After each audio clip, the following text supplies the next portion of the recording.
একটা সময় আমরা কিন্তু যখন ছোট ছিলাম এই খেসারির দানা আমরা হুড়া করে খেতাম, বা অনেক সময় এরকম কাঁচা খেসারির দানাই আমরা এইভাবে খাই নিতাম। এটা খুবই সুস্বাদু এবং মিষ্টি, এবং এটা খুবই ভিটামিন সমৃদ্ধ একটি খাবার।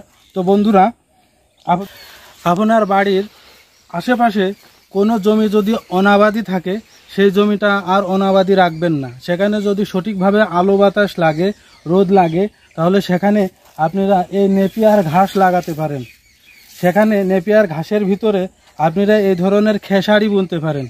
খেসারি এবং নেপিয়ার ঘাস আপনার গরুর খাদ্য চাহিদা পূরণের পাশাপাশি আপনার গরুর এবং আপনাদের ডাউলের পরিমাণ বা ডাউলের যে অভাব সেটা পূরণ করবে। আপনারা জানেন যে এই নেপিয়ার ঘাস গরুর জন্য কতটা ইম্পর্টেন্ট, কতটা গুরুত্বপূর্ণ। শুধু খড় খাওয়াইয়ে গরু মোটা তাজা করা যায় না। গরুর মোটা তাজাকরণ প্রকল্পে কাঁচা ঘাস খুবই গুরুত্বপূর্ণ। ঘাসের কোনো বিকল্প নেই। এই যে সবুজ ঘাস, এই নেপিয়ার ঘাস, বিচেলি, ওর সাথে বিভিন্ন যে দানাদার খাবার আছে, গম, ভুট্টো, এই খেসারির ডাউল, এগুলো মিক্সড করে যদি কোনো গরুর খাওয়ানো হয়, সেই সমস্ত গরু খুব দ্রুত মোটা তাজা হয়। তার মেটাবলিজম সিস্টেম খুবই সুন্দর হয় গরু মোটা তাজা করতে। এবং গরুর দুধ বৃদ্ধির ক্ষেত্রে এই কাঁচা ঘাস, খেসারির গাছ এবং এই নেপিয়ার ঘাসের কোনো বিকল্প নেই।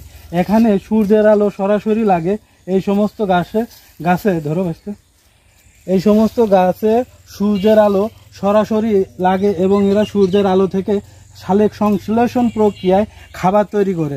আপনারা সবাই জেনে থাকবেন যে ভিটামিন ডি কোনোভাবে তৈরি করা যায় না, এর কোনো সোর্স নেই। ভিটামিন ডি শুধু সূর্যের আলো থেকেই সংগ্রহ করা হয়। তা আপনি যদি এই কাঁচা ঘাস, সবুজ ঘাস, যে কোনো সবুজ ঘাস যদি গরুর খাওয়ান, তাহলে কিন্তু সরাসরি ভিটামিন D3 গরুর বডিতে চলে যায়।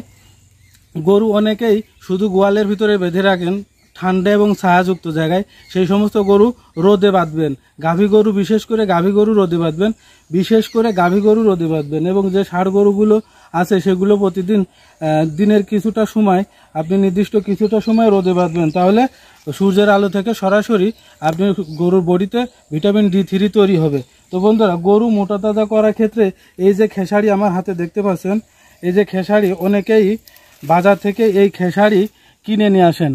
এই খেসারিগুলো তো যদি আপনি বাড়িতে অনাবাদি বা বাড়ির আশেপাশে অনাবাদি জমি থাকে, সেই জমিতে এইভাবে আপনারা নেপিয়ার ঘাসের পাশাপাশি এই যে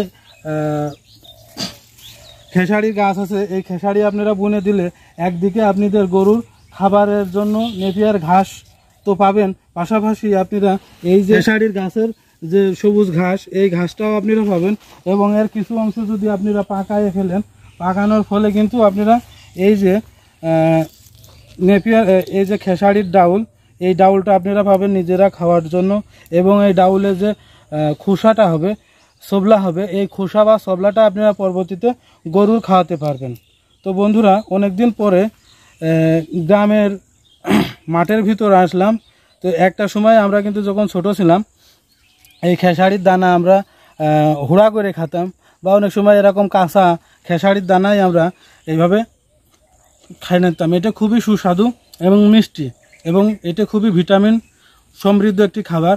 তো বন্ধুরা, আপনার বা খামারি ভাইরা, আপনার বাড়ির পাশে যদি অনাবাদি জমি থাকে, সেই অনাবাদি জমিতে আপনারা এইভাবে জমি ফেলে না রেখে এইভাবে আপনারা চাষ করলে আপনাদের গরুর খাবারের সংস্থান হবে, পাশাপাশি আপনাদের লাভ হবে।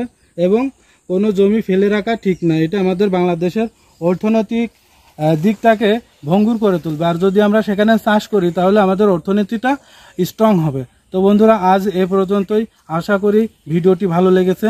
যদি আপনাদের ভিডিওটি কোনোভাবে, যতটুকুই হোক, যে কোনোভাবে যদি একটু হেল্পফুল হয়, আপনাদের যদি ভালো লাগে, তাহলে অবশ্যই চ্যানেলটি সাবস্ক্রাইব করবেন এবং লাইক এবং শেয়ার করে পাশে থাকবেন।